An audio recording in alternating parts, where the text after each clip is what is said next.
తండ్రి మాటను నిలుపగా రాముండు అడవులకు పయనమయ్యే నేను మీ బాటలోనే వస్తాను అనుచు సీతమ్మ కదిలే ఓ పడతి ఆడవి కష్టాలు పడలేవు అని రాముడు నీడని వదిలిపెట్టి మీరెలా వెళ్ళగలరనెను సీత. మా వ్యూవర్స్ కి సబ్స్క్రైబర్స్ కి అందరికి శ్రీరామనవమి శుభాకాంక్షలు. ఏమండి ఒక 2000 కావాలి, ఇస్తారా? నేను 2000 కావాలా?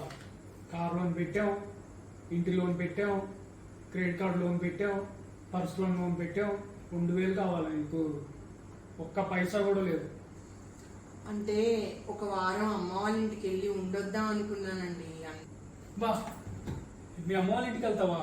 వారం కాదు 2 వారాలు వెళ్ళు. ఇదిగో డబ్బులు తీసుకో, క్రెడిట్ కార్డులు తీసుకో. నువ్వు ఎప్పుడంటే అప్పుడు, ఎన్ని రోజులు అంటే ఎన్ని రోజులు ఉండి రా.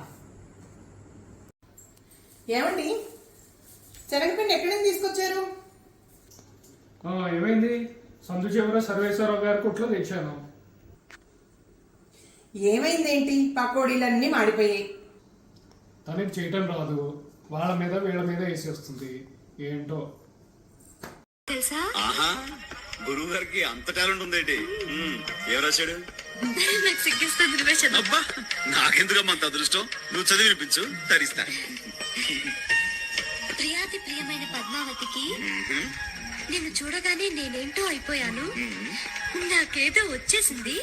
ఇంకేం వస్తే మాయరోగం అదే వస్తాయి. మరి ఎగతాళి అవుతున్నది. నేను చదివేది నువ్వు వినంతే. సరే, చదువు చదువు.